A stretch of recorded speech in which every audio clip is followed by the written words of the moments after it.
Welcome back, Mr. J family, and welcome back, REO Natics. It is me, Mr. J, with the Mr. J Show.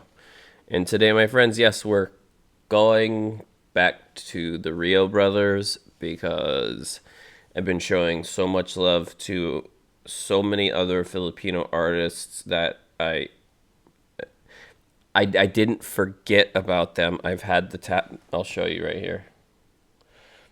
I've had the tabs open for like a hot minute, so I didn't forget about them. It's just now I'm starting to get back to them.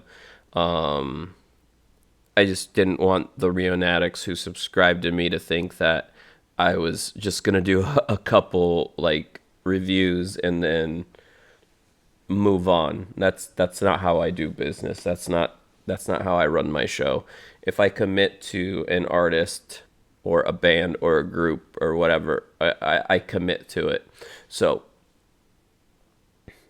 if you see a couple days or even a week go by and I haven't, done a Rio Brothers review,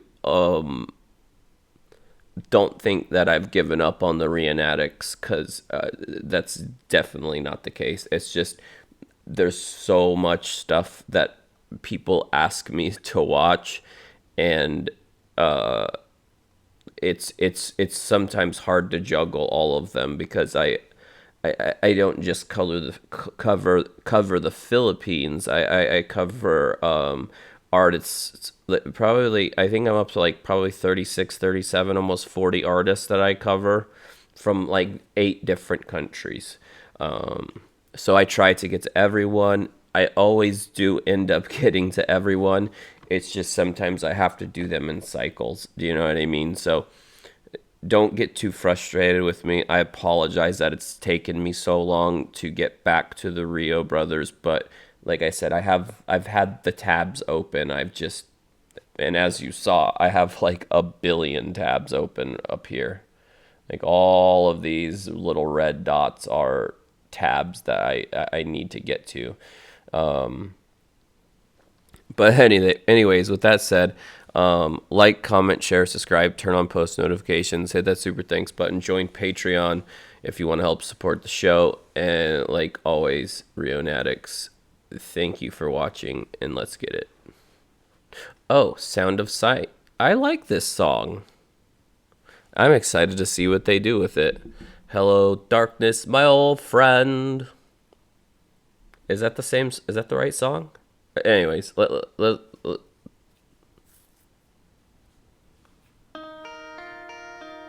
yeah. Hello, darkness, my old friend. Ooh. I've come to talk with you again. Because their visions softly creeping. That's what I love about them so much, is that they harmonize so perfectly. Their faces while I was sleeping, and the visions that was planted in my brain still remains within the sounds of silence.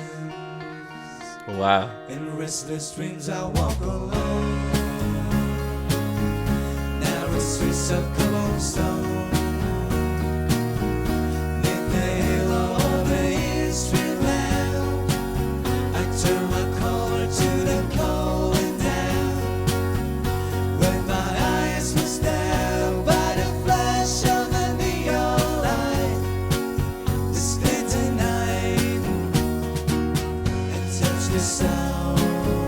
Sorry, I gotta look at something really quick.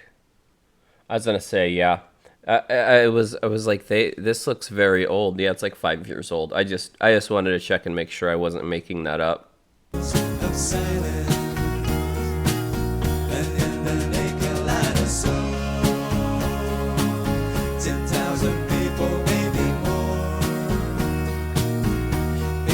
Talking without speaking, people hearing without listening, people writing songs that voices never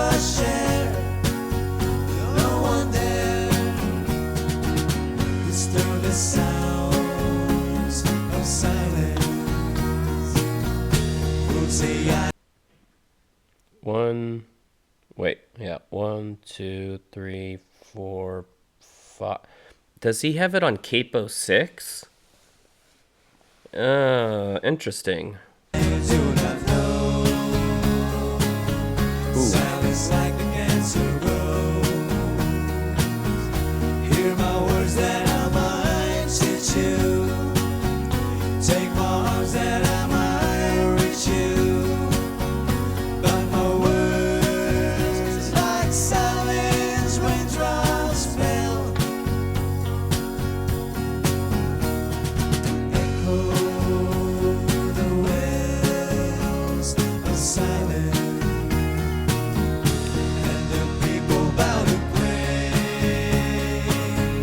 to the neon god they made.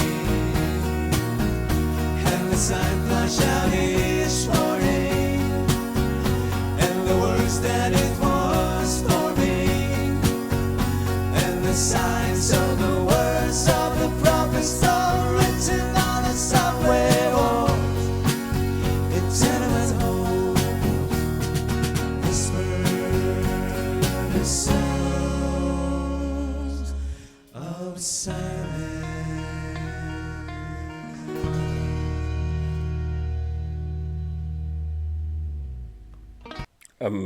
Ugh. I mean, it's perfect. And I hate to just like give like a generic word like it was perfect, but you got to look at it from the perspective of me as a musician. I'm looking at all of the moving parts going on. And the fact that they hit every single point of the song, like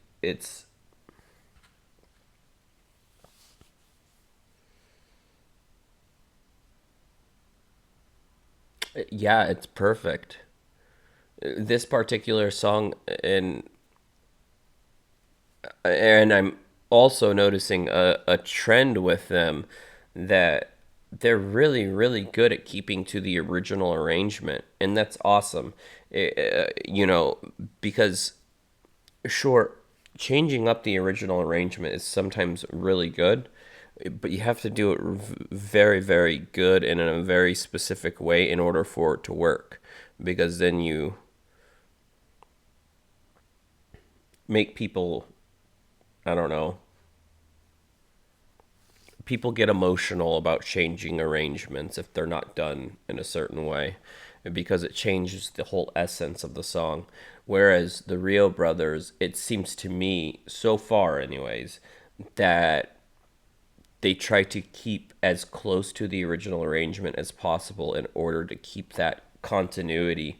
And I really respect that because it's not always about going outside the box.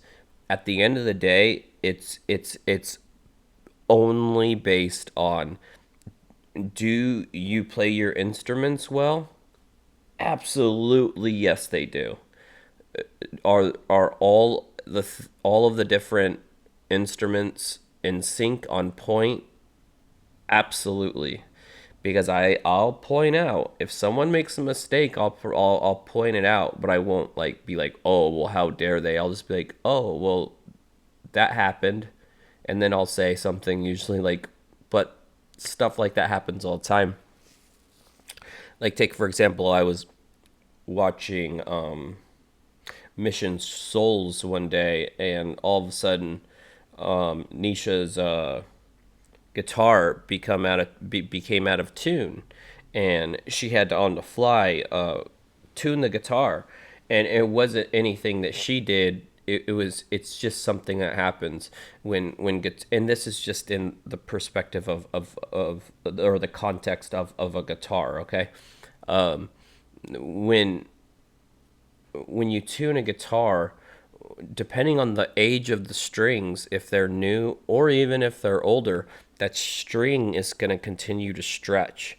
So when you're playing it, if you're playing it enough and you're playing it hard enough, from time to time that's going to happen. Stuff's going to go out of tune because of the string stretching.